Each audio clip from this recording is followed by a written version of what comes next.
नमस्कार विद्यार्थियों। संस्कृत भाषा की ऑनलाइन क्लास में आपका हार्दिक स्वागत है।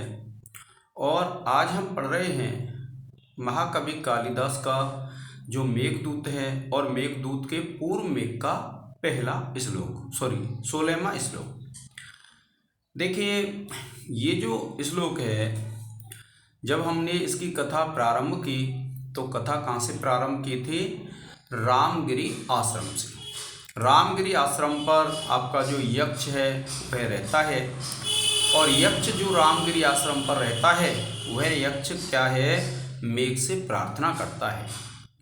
तो उत्तर प्रदेश में जो परीक्षाएं होती हैं, टीजीटी की, पीजीटी की और अन्य भी जो परीक्षाएं होती हैं जिनमें मेघदूत को रखा गया है, तो उन परीक्षाओं में क्या होता है विद्यार्थियों कि उन परीक्षाओं में यह क्रम पूछ लिया जाता है कि मेघ किस स्थान से किस स्थान पर गया था। तो देखिए, इसमें ये आया है माल प्रदेश और एक आया है उत्तरेण। ये जो माल प्रदेश है और उत्तरेण है, क्योंकि कई बार जो प्रतियोगिता परीक्षाएं हैं उनमें कई बार तो यह पूछा गया है कि रामगिरी आश्रम से जो यक्ष है उसने मेघ को कौन सी दिशा में भेजा था। तो आपको ये ध्यान रखना है, उसने उसको उत्तर दिशा में भेजा था। फिर जो प्रथम स्थान था, जिस स्थान पर मेघ पहुंचा, वह प्रथम स्थान कौन सा था? माल क्षेत्र, माल प्रदेश। तो आपको ध्यान रखना है कि अगर आपसे परीक्षाओं में यह पूछ लिया जाता है कि सबसे पहले मेघ कौन से स्थान पर पहुंचा, तो आपको ध्यान रखना है वह स्थान था माल क्षेत्र। ठीक है। अब देखिए क्या कहता है यक्ष कि त्वय्यायत्तं कृषि फलमिति भ्रूविलासान विज्ञैः प्रीति स्निग्धैर्जनपद वधुलोचनैः पीयमानः सद्यः क्षीरोत्कर्षण सुरभि क्षेत्रम् आरुह्य मालम किंचित पश्चात व्रज लघु गतिर्भूय एव उत्तरेण।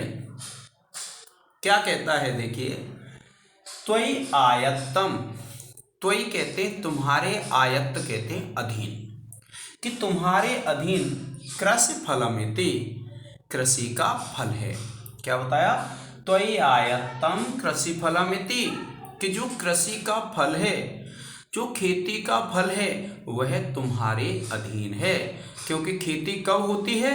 खेती तब होती है जब बरसात हो जाती है। तो उसने कहा कृषि आयत्तम त्वयि आयत्तम कृषि फलम इति, कि जो कृषि का फल है, जो खेती होती है, वह तुम्हारे अधीन है। और इस प्रकार से भ्रूविलासान विज्ञैः, भ्रूविलासों को, भ्रूविलास जो होते हैं कि जो नायिकाएं होती हैं और नायिकाओं के जो भ्रू, जो भौं होते हैं, उनकी जो क्रीड़ाएं होती हैं, जो विलास कहलाते हैं। तो उसने क्या कहा है कि वे जो वहाँ की जो महिलाएं होंगी, वहाँ की जो नारियां होंगी, वे उन विलासों को, उन कटाक्षों को नहीं जानती हैं, अभिज्ञ हैं, अज्ञानी हैं उनसे। और प्रीति स्निग्ध, और प्रेम से जो स्निग्ध होंगे, प्रेम से जो युक्त होंगे, ऐसों के द्वारा जनपद वधू लोचनैः पीयमानः, जनपद की जो वधू होंगी उनके नेत्रों के द्वारा पिया जाता हुआ। जनपद वधू लोचनैः, लोचन कहते हैं नेत्रों को, कि जनपद की जो वधू होंगी उनके नेत्रों के द्वारा पीयमानः, पिया जाता हुआ, सद्यः शीघ्र क्षीरोत्कर्षण सुरभि, यानी हल चलाने से जो सुगंधित होने योग्य हो जाए, ऐसे क्षेत्रम आरुह्य मालम, ऐसे माल क्षेत्र को प्राप्त करके, ऐसे माल क्षेत्र में जाकर के, किंचित पश्चात, पश्चात यानी कुछ पश्चिम दिशा में, यानी कुछ पश्चिम होकर के, ब्रज लघु गतिर्भूय, ब्रज माने जाना, लघु गतिर्भूय शीघ्र गति होकर के, उत्तरेण उत्तर, यानी उसने कहाँ भेजा? उत्तर पश्चिम में। तो देखिए क्या कहता है जो यक्ष है कि कृषि फल तुम्हारे पर निर्भर है, इस कारण से भ्रूविलासों को न समझने वाले तथा प्रेम भाव से सरस ग्रामीण स्त्रियों की आंखों से संतृष्ण एवं साभिलाष देखे जाते हुए माल नामक क्षेत्र पर इस प्रकार से वह हल चलाने से सुगंधित हो जाए, पश्चिम की ओर मुड़ जाना और तेज गति से उत्तर दिशा की ओर चले जाना। क्या कहता है वो कि वहां पर बरसात करके और फिर तुझे क्या करना है कि फिर कुछ पश्चिम होकर के और उत्तर दिशा में चला जाना है। यानी मार्ग बता रहा है मेघ को, कौन, जो आपका यक्ष है। यानी इस ग्रंथ का जो नायक है यक्ष, वह मार्ग बता रहा है। तो अगर आपसे मेघ का मार्ग पूछा जाता है परीक्षाओं में तो भी आप पॉइंट बना करके लिख सकते हैं। तो सबसे पहले कहाँ जाता है यक्ष, सबसे पहले जाता है माल प्रदेश पर। अब देखिए इस श्लोक में संदर्भ वही रहेगा, प्रसंग आप लिखेंगे। इस श्लोक में यक्ष मेघ को सर्वप्रथम माल प्रदेश जाने का मार्ग बताते हुए कहता है और फिर आप बता देंगे कि त्वयि आयत्तं कृषि फलमिति, कि तुम्हारे अधीन कृषि का फल है। भ्रूविलासान अभिज्ञेय, भ्रूविलासों को नहीं जानते हुओं के द्वारा प्रीति स्निग्धय जनपद वधूलोचनीय, प्रेम से युक्त जनपद की स्त्रियों के नेत्रों के द्वारा पिए जाते हुए। यानी जब ग्रामीण स्त्रियां मिलेंगी रास्ते में, जब तुझे देखेंगी, क्योंकि बादल आता है तो सब देखते हैं, तो तू गलतफहमी में मत आना, क्योंकि वो तो बस प्रेम से युक्त नेत्रों से तुझे देखेंगी, क्योंकि भ्रूविलासों को वो नहीं जानती हैं। और उनसे पिया जाता हुआ सद्य क्षीरोत्कर्षण सुरभि, और शीघ्र ही हल जोतने योग्य हो जाए ऐसी बनाते हुए, ऐसी सुगंधित हो जाए ऐसी बनाते हुए क्षेत्र मारुए मालम, ऐसे माल नामक क्षेत्र को प्राप्त करके किंचित पश्चात कुछ पश्चिम में मुड़ के लघु गतिर भूय एवं उत्तरेण ब्रज, और हल्की गति यानी शीघ्र गति होकर के उत्तर दिशा में चले जाना। अब देखिए समास की बात आती है। जैसे आप विशेष लिखेंगे तो आपको पता है विशेष क्या लिखना है। विशेष में आपको लिखना है विद्यार्थियों, जैसे आप लिखते हैं विशेष, तो एक तो हो जाएगा आपका क्या, आप लिख देंगे इस पद्य में मंदा क्रांता छंद है। दूसरा लिख देंगे इस पद में विप्रलंभ श्रृंगार रस है।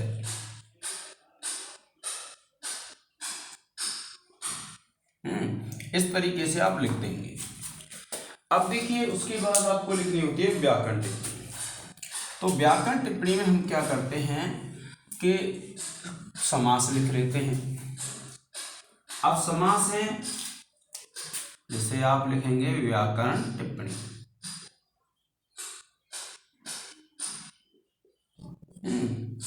व्याकरण टिप्पणी में आप लिखेंगे समास, तो कृषि फलम, ये है, ये हो जाएगा आपका कृषेः फलम, और समास हो जाएगा आपका तत्पुरुष।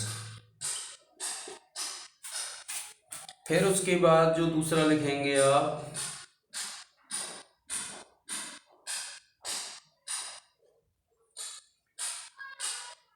भ्रूविलासान भिज्ञेय,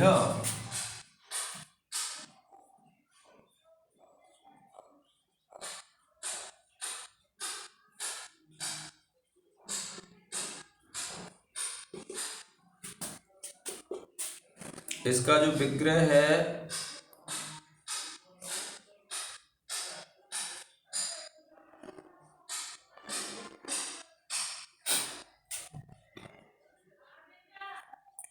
भ्रुवोः विलासानां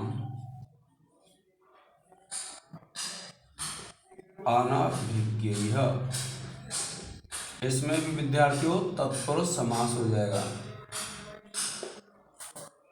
फिर है तीसरा, लिख देंगे हम प्रीति स्निग्धय।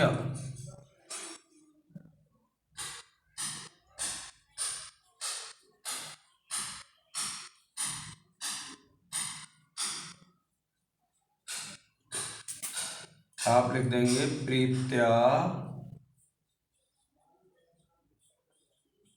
स्निग्धय, इसमें भी तत्पुरुष समास है।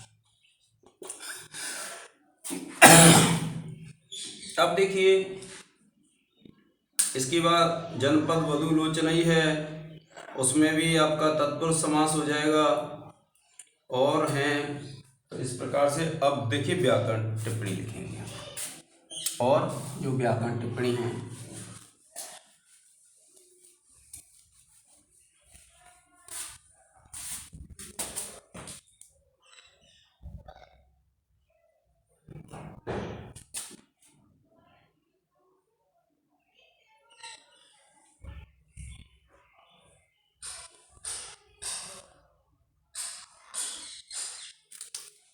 देखिए, एक है आपका प्रीति, इसमें आपकी प्रिंग शब्द है और कितिन प्रत्यय है। देखिए फिर दूसरा है एवोत्तरेण, इसमें हो जाएगा एव प्लस उत्तरेण, इसमें आपकी संधि हो जाएगी गुण और सूत्र है आपका आद गुणः। फिर उसके बाद है तीसरा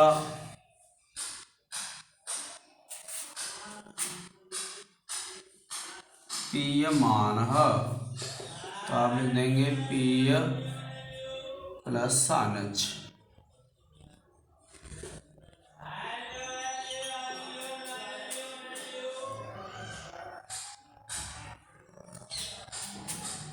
फिर है देखिए आरूह्य है, आ उपसर्ग है,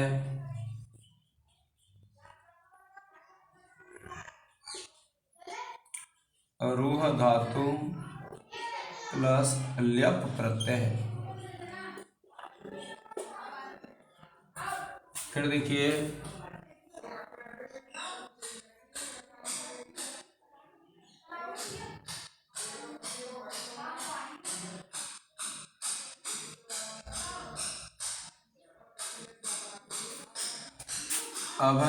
अभिज्ञ है, तो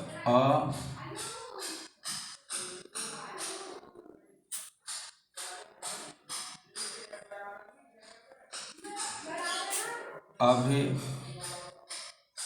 प्लस ज्ञा प्लस क, अभि उपसर्ग है, ज्ञा धातु क प्रत्यय।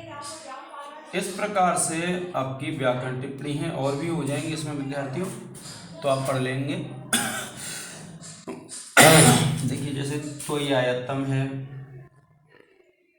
त्वयायत्तम, तो इसमें हो जाएगा त्वयि प्लस आयत्तम, और यहाँ संधि हो जाएगी विद्यार्थियों यण संधि।